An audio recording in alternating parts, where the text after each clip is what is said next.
The people don't know where the relatives are or where you are or what's happening. The wartime, we have to go through so much. We leave messages for Andrew Rechner, and he is missing. We didn't know where he is, so when somebody knew, maybe they can let us know. My name is Katarina Sokol. I'm born in Yugoslavian. I come from the Bachka. I'm born in Karavukovo. My name is Teresa Ritz, and my name was before Teresa Rechner. I am from the Bachka, Yugoslavian, Karavukovo. My dad, Andreas Rechner. He was a very good father, and he was in profession a Wagner. Karavukovo was a small agricultural village located in central Yugoslavia, at the time in the Bachka area. Peaceful until the war started. I was 14 when the war started. And we don't know very much from the war, we were kids. We take my dad away in the wartime. We don't know where he was. We were me and my mother alone. When my grandfather left to dig ditches for the troops, my grandmother was left with the dilemma of running the household and caring for 2 daughters and my great-grandmother. At the time, anyone who spoke German was considered German, and they had to go back to Germany. My brother married into a Mennonite family, and they were in Russia at the time of the Second World War. And when the German army rolled over the Mennonite community, which was German-speaking, they were then loaded up in trucks and taken back to Germany, whether they wanted to go or not. There was a lady, and she said to my mother, well, everybody said my dad is not alive anymore, or where he is, nobody knows.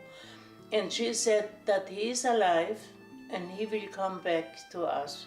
This woman was a Vorsager, or known in the Western world as a psychic. She tell us that we have to go away. They had to leave everything. Just imagine you just leaving your house and just having the clothes on your back and leaving. It was hard for young babies, a lot of babies dying on the road. And children. It was war, where you want to go. We were helpless, But we were always afraid, even when we traveled to Germany, when we sit on the road and airplanes go over us. They're shooting from everywhere. So it'd be dive bombers to bomb refugee columns and just spread terror. And that would be a pretty standard German army policy of the Wehrmacht, a general policy of terror and fear. All the family could do was leave messages at each train station they went through, praying that their messages would reach their father. The message is that we are from Yugoslavian, from the Bachka, and his name is Andrew Rechner. And when somebody knew or heard something from him, that he let us know. There were always people, they come and one helps the another, and when we find somebody from our hometown, we were so happy to hear something from the relatives or from, that was all mixed up. Nobody can understand how hard it was, It seemed fate was to be bittersweet. Andreas Rechner was taken as a prisoner of war. POWs were rare on the Eastern Front. You were alive, but some would call it a fate worse than death. During the war, my grandfather was captured and was in a prisoner of war camp. In Yugoslavia, you would be lucky to be taken prisoner of war. Chances are you would be shot as a hostage. As a young man, my grandfather was recruited into the army, and they made him, went through training, and they found out that he was a crack shot. He fell when he was a young child, and he lost his hearing. Firing the rifle all the time helped contribute to his loss of hearing. And then when later on during the war, the Second World War, He couldn't really be a soldier, so they recruited him to help dig ditches and help establish different bunkers or whatever that the soldiers needed. So. Yeah, you'd reject soldiers on the basis of hearing problems. So soldiers have to be able to hear. You have to be able to listen for the enemy. You have to be able to hear orders. A soldier who's half deaf is not particularly good, especially for field services in the forest for fighting. Could be a hazard to the other soldiers around him. So no, that would be grounds for exemption. A situation that very well may have saved Andreas Rechner's life. Yugoslavia during the Second World War, very messy situation. My great-grandmother stayed in the house, and as far as I recall from the stories that my mom told me, that she's buried in a mass grave. The Germans will proceed to do mass executions of civilians. Every time they lose a German soldier, they'll round up 100 Yugoslavs from the nearest village and shoot them. So it's a very brutal war. There are mass graves all over Yugoslavia. You've got over 1 million people will be killed in Yugoslavia. You know, my dad's sister, she comes, you know, and tell us that my father is not alive anymore. And I have a dream.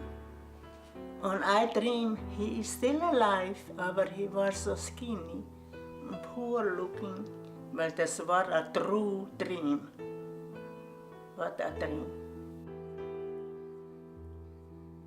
On Saturday, she said, I have to go to town today. And we said, Mom, stay home, you cannot do it. You're too sick. No, I'm going today, and I have to go. And she was feeling that she sees somebody or hears something from our dad. They went on the road, and there came 3 men. And the cousin from my mother said to her, Teresa, over there is Andrew. Don't be afraid, and don't take it so hard, you know. He was so skinny. He was basically my size, over 200 pounds.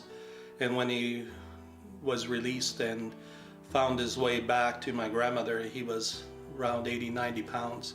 Before 1945, before May of 45, to be taken prisoner would be unusual. And to survive as a prisoner beyond just being sorted out and stood against a wall and shot would be very lucky. He have to need doctor's help, and he cannot eat anything and nothing. And the doctor said, well, even though he's made it back, there's a high chance that he's going to pass away. You would die by the hundreds of thousands of basically neglect in a German prisoner of war camp for prisoners in Eastern Europe. The doctor said, Mrs. Rechner, you cannot do it. Your husband don't make it. And she said, leave him to me. She make him a soup. When you're starving, your stomach closes, and you have to feed the stomach very slowly, that it'll absorb the food again. So with this cream of wheat soup, she basically nursed him back, and when he got a little bit stronger, she added an egg and mixed it in with the soup so that he got some protein. She know what is good for him, and in 6 weeks, the doctor didn't believe it, it's him. She brought him back from near death, and so that was the tribulations of my grandparents. What he said to me? Yeah, My dad? Yeah. I love you, child. You learn to laugh in time like that. And different than all your life. It's a different story. I take care of my parents all my life till they die here in Kelowna. I love them so much.